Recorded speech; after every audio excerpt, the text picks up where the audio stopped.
Kaya ni dekat hati. Kaya ni dekat hati. Kaya ni dekat hati. Bila kita mengenal Allah Subhanahu Wa Taala, kaya dekat hati. Bila kita kenal Tuhan, kenal Allah, dia mesti kaya. Tu kaya yang sebenarnya. Kaya yang sebenar, asal utama dekat hati. Arif, macam mana tahu dosa, tanda dosa kita diampunkan? Arif, kita sentiasa beristighfar, bertaubat. Allah Maha Pengampun, Maha Penyayang. Dia sentiasa nak ampunkan kita. Soalnya berapa kali kita minta ampun. Nabi Muhammad SAW yang kita sayangi, satu hari minta ampun sampai 70 kali. Ada riwayat kata 100 kali setiap hari istighfar, minta ampun. InsyaAllah Allah kabul. Lepas tu apa jadi Imam Ahmad bin Hanbal rahmatullah alaih? Dia pun duduk dekat Imam Ahmad. Masya Allah, hati Ustaz, I have been married for a long time. Gift of children.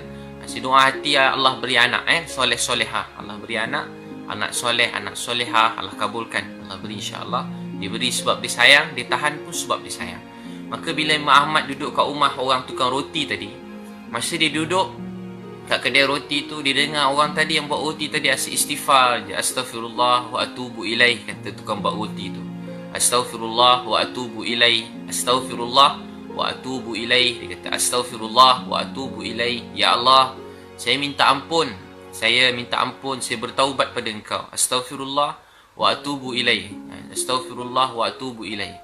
Astaghfirullah wa atubu ilaih. Ya Allah, saya minta ampun, saya bertaubat pada Engkau. Apa dia kata? Astaghfirullah wa atubu ilaih. Maka kata Imam Ahmad bin Hanbal, aku tengok kamu pada tadi istighfar. Apa kamu dapat daripada istighfar ni? Apa yang buat kamu rasa istiqamah nak istighfar? Maka apa jadi kat Imam Ahmad Ibn Hanbal rahmatullah alaih? Maka kata Imam Ahmad Ibn Hanbal, kamu asyik zikir astaghfirullah wa atubu ilaih. Orang yang baik tolong Imam Ahmad bagi tumpang rumah, bagi makan roti.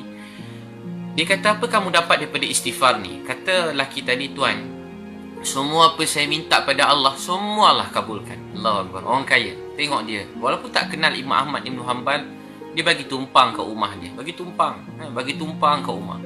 Bagi tinggal ke rumah, bagi tumpang ke rumah. Lepas bagi tumpang, dia pula sentiasa beristighfar pada Allah. Masjid halau dia. Pada tangga masjid, Imam Ahmad, mazhab ulama besar, masa tu kira dah macam kira mufti, tiba kena halau pada masjid, tidur kat tangga pun kena halau juga. Bukan dalam masjid, tangga pun tak boleh tidur.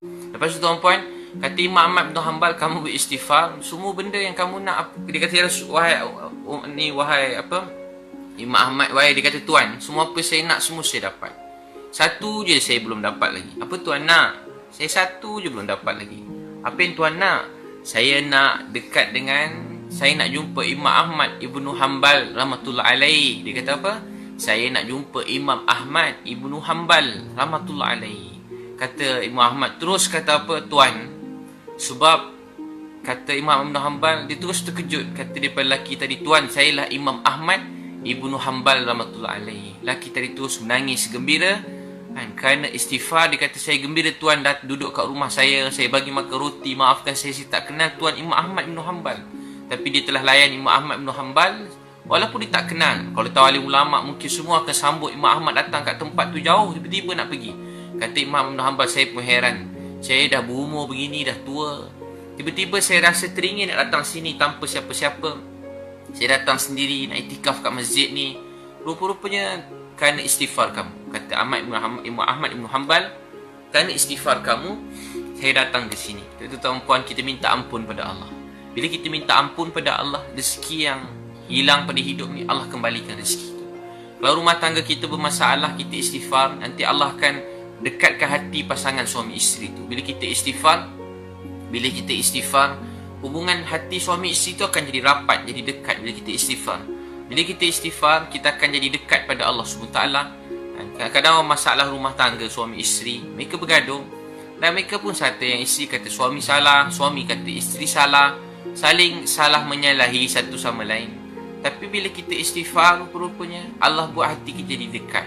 Sebab tu belajar astaghfirullah wa atubu ilaih. Sebagai seorang suami, istighfar astaghfirullah wa atubu ilaih. Jadi kita tengok isteri, ya Allah, kesian isteri saya, ya Allah, rahmatilah isteri saya, saya sayang dia, Allah. Penat dia, Allah, penat isteri saya ni, rahmatilah dia, Allah, sayangilah dia. Nurul Huda yang kerja hospital pula kan, dah sekarang shift kadang-kadang kena lebih-lebih waktu shift, penat dengan campur takut lagi, bertambah-tambah berat. Balik rumah nak jaga anak lagi, suami pun nak kena layan juga. anak, suami. Begitu juga abang-abangmu sama. Tengok, ni saya cerita seorang suami tengok isteri. Cakap, ya Allah kesian saya. Astaghfirullah wa atubu ilaih. Saya minta ampun ya Allah. Saya bertaubat, saya banyak susahkan isteri saya minta ampun ya Allah. Kesian ya Allah. Teruk dia kerja ya Allah. Rahmatilah isteri saya sayang dia. Seorang isteri pun sama, seorang isteri pun tengok suami sama juga. Ya Allah, saya sayang suami saya. Azdi Fizal. Doakan saya ustaz dapat anak. Saya doakan Azdi Fizal, Allah beri anak soleh-solehah. Dia beri anak sebab dia sayang. Dia tahan pun sebab dia sayang. Untuk itu baca astaghfirullah wa atubu ilaih. Astaghfirullah wa atubu ilaih. Ya Allah, saya minta ampun, saya bertaubat pada Engkau. Saya minta ampun, saya bertaubat pada Engkau. Astaghfirullah wa atubu ilaih. Jadi selalu istighfar malam kakak. Astaghfirullah wa atubu ilaih. Cuba kakak abang baca astaghfirullah wa atubu ilaih. Astaghfirullah wa atubu ilaih. Ya Allah, saya minta ampun, saya bertaubat pada Engkau. Ada satu hadis Nabi, siapa baca ni 3 kali, astaghfirullahalazim allazi la ilaha illa wal hayyul qayyum wa atubu ilaih. Ya Allah, saya minta ampun pada Engkau. Bila kita minta ampun pada Allah, Allah maafkan semua dosa-dosa kita. Imam Ahmad bin Hanbal kata, semua doa dia Allah kabulkan. Ada satu cerita saya dengar, dekat Pakistan ada satu doktor pakar. Dia nak terbang satu tempat jauh, mungkin tuan-tuan pernah dengar. Nak terbang tempat jauh. Sekali bila dia nak terbang, takdir Allah hujan lebat dan cuaca tak elok, kapal terbang tu delay, esok baru ni. Tapi dia esok dia ada pagi-pagi, dia ada meeting penting, dia nak kena pergi juga. Dia doktor pakar. Sekali doktor yang hebat, dia nak pergi macam mana? Dia pun cari kereta, dia cuba juga pergi. Sebab dia mesti hadir, penting, wajib dia pergi. Sekali dia pun pergi. Sekali dia mula nak pergi je abang kakak, baru dia mula nak pergi, tiba-tiba dia pun cari-cari kenderaan dapat. Dalam perjalanan takdir Allah, tengah-tengah jalan, tiba-tiba ada pokok pula jatuh. Macam tu lah. Ada tanah runtuh begitu. Ya, cuaca tak baik, jadi dia pun tak boleh teruskan. Dia pun tak nak undur pun jauh, nak pergi sana pun jauh. Ya Allah, macam mana nak buat? Dia pun fikir-fikir nak berehat. Tiba-tiba dekat kampung tu nampak ada rumah. Jauh pada orang tu ada rumah. Dia pergi kat rumah tadi. Dia pun beri salam. Assalamualaikum, beri salam. Tiba-tiba bila beri salam kat rumah tu, ada makcik tua keluar. Dia kata, makcik, saya nak tumpang rumah ni. Makcik tinggal dengan siapa? Kata makcik tu, mainlah tidur ke rumah makcik nak. Makcik ada anak seorang tapi dia sakit. Masuk rumah. Bila masuk rumah, makcik tu bagi tempat tinggal, bagi dia makan. Dia pun nak tidur. Dia kata, makcik, mana anak makcik? Mana anak makcik? Makcik tu pun kata, dia betul-betul stres. Dia orang baik, berdoa. Doktor tadi orang baik. Dia nak pergi tapi Allah betul-betul terdesak. Nak kena pergi juga. Dia tak dapat juga. Tanah runtuh, pokok jatuh. Dia tak boleh pergi. Nanti cerita lah. Nak sangat. Tapi tak dapat. Ya Allah, macam mana nak buat ni? Tolonglah ya Allah. Macam mana nak buat? Nak juga ni. Tolonglah ya Allah. Kita kadang kan. Ya Allah, saya nak ni ya Allah. Tolonglah ya Allah. Nak juga ya Allah. Tak kira nak juga. Kalau kita kalau macam anak-anak kita kadang-kadang. Macam anak kita nangis kan. Kaki hentak kat lantai kan. Nangis. Mak nak juga mainan ni. Nak juga.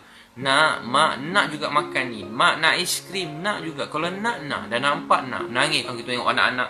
Kalau kecil-kecil kan. Anak kita ramai ada seorang dua macam tu. Kalau anak 4 orang ada seorang macam tu. Ada 7 orang anak. Ada 2 orang anak macam tu. Kalau dia nak, dia nak. Adik-beradik begitu. Allah buat beza-beza.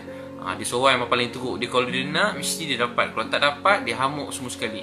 Macam-macam anak. Jadi tuan-puan tahu tak apa jadi? Dia pun, makcik tu kata, dia tanya mana anak makcik? Dia ada kat bilik nak. Kenapa dia sakit? Dia tak boleh bangun. Dia ada satu sakit. Sakit apa makcik tu cerita.